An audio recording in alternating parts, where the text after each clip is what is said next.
प्राकृत नगदबंधम परम ब्रह्म नराकृति सौंदर्य सार सर्वस्वं वंदे नंदात्मजं प्रपन्न पारिजाताय तोत्रवेत्रैकपाणये ज्ञानमुद्राय कृष्णाय गीतामृतदुहे नमः।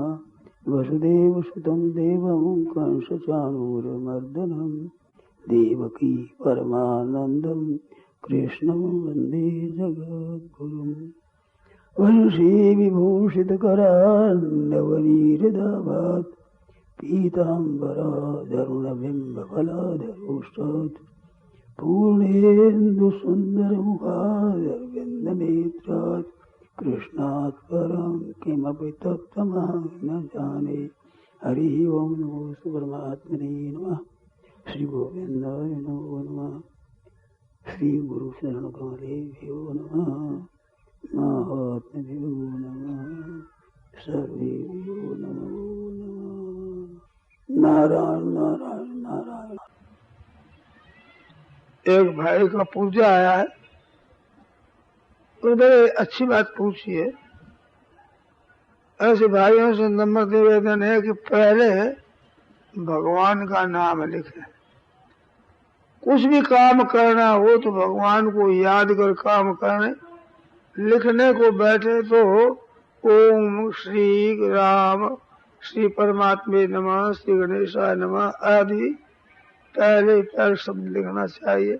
हर एक भाई बहन से यही कहना है, पहले भगवान का स्मरण करो। हरि स्मृति सर्व विपद विमोचनम। परमात्मा की स्मृति है, संपूर्ण विपत्तियों का नाश करना है। हर एक काम कहते हैं ये श्री गणेश हुआ तो श्री गणेश पहले आरंभ होता है। ऐसे भगवान का नाम लेना चाहिए। यस्य स्मरण मात्रेण जन्म संसार बंधनात् विमोच्यते।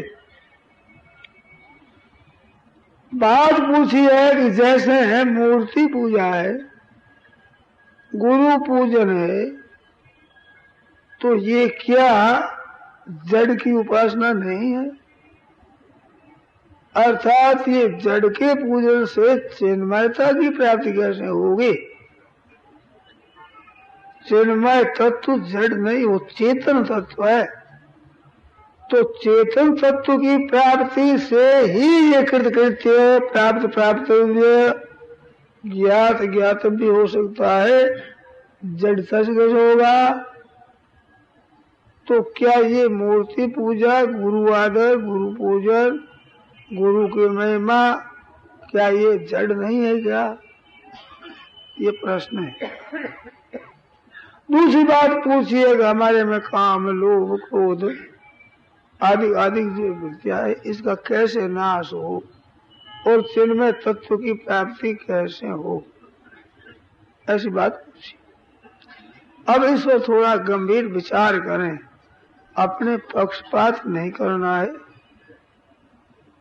किंतु सोचना है कि मूर्ति पूजा और गुरु पूजन करते हैं, ये हम जड़ता का नहीं करते हैं। और ऐसे कुछ भी आप जड़ चेतन का विचार करोगे तो मन बुद्धि को लगाओ तो मन बुद्धि कौन से चेतन है भाई?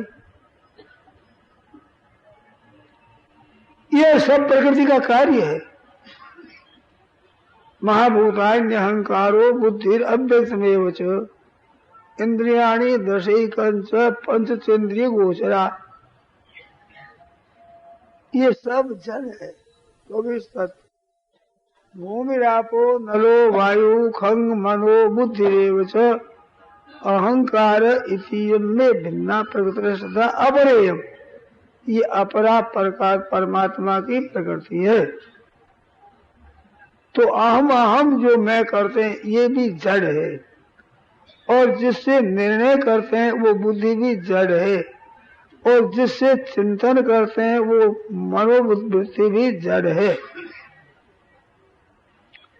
परंतु जड़ को हम पूर्णता नहीं बताते, हम जड़ता में ही एक उलझे हुए हैं। तो जड़ अंश में भी जो चिन्मय की तरफ ले जाने वाला अंश है, उसी को पकड़कर चिन्मय की तरफ चलते हैं। तो विचार करो, तो वेदों का अध्ययन करो, तो नाम का जप करो, तो परमात्म तत्व का चिंतन करो, तो एक चिन्मय तत्व है, सच्चिदानंद घन परमात्मा सत चेतन आनंद घन रूप से है। ऐसे चेतन का चिंतन करो, तो भी करोगे तो मन के द्वारा और बुद्धि के द्वारा ही। तो मन और बुद्धि क्या चेतन है? क्या समझे?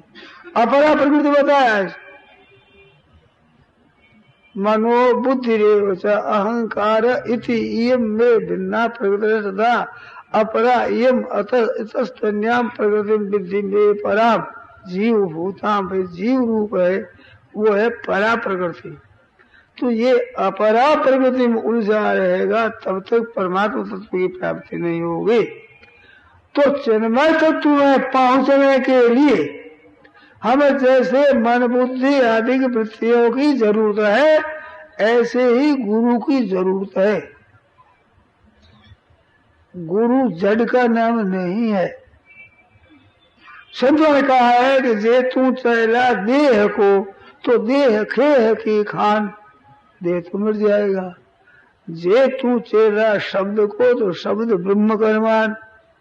शब्द का अगर शिष्य है तो शब्द ब्रह्म है और शब्द भी जड़ है, परंतु उसका लक्ष्य चेतन है। तो चिन्मय तत्व की प्राप्ति के लिए गुरु की बड़ी भारी आवश्यकता है। जैसे नींद है वो जड़ है, तो उसको आवाज दी जाए वो भी जड़ है। उसको हाथ पकड़ ऐसे हिलाया जाए तो भी जड़ है, पर उस जड़ में ताकत है कि वो चिन्मयता तक पहुंचा देता है, मन जगा देता है। कैसा ही क्यों ना जन नींद सोता, वो नाम लेते ही सुबोध होता। नाम लेते ही बोध हो जाता है। तो नाम जड़ है, परंतु शब्द में अचिंत शक्ति माना। शब्द में विलक्षण शक्ति है। कितनी शक्ति है ऐसा माप तो नहीं। हम अपनी विद्या को विद्यार्थी तक पहुंचा देते हैं शब्द के जरिए और उनको समझा देते हैं शब्द के जरिए। तो शब्द जड़ से जड़ होता हुआ भी चिन्मय तत्व को प्राप्त कराता है। ऐसे ही गुरु है, वो शब्द कहता है, वो चला देता है। तो गुरु का शरीर ही पूज्य नहीं है, उनका सब कुछ पूज्य है। क्यों? उस शरीर के माध्यम से हमें चिन्मय तत्व की प्राप्ति होती है। और वे संत महात्मा पुरुष कभी भी शरीर से गुरु नहीं बनते, मन से भी गुरु नहीं बनते। वे तो जो जानना चाहते हैं उस जिज्ञासा के अनुरूप बात कह देते।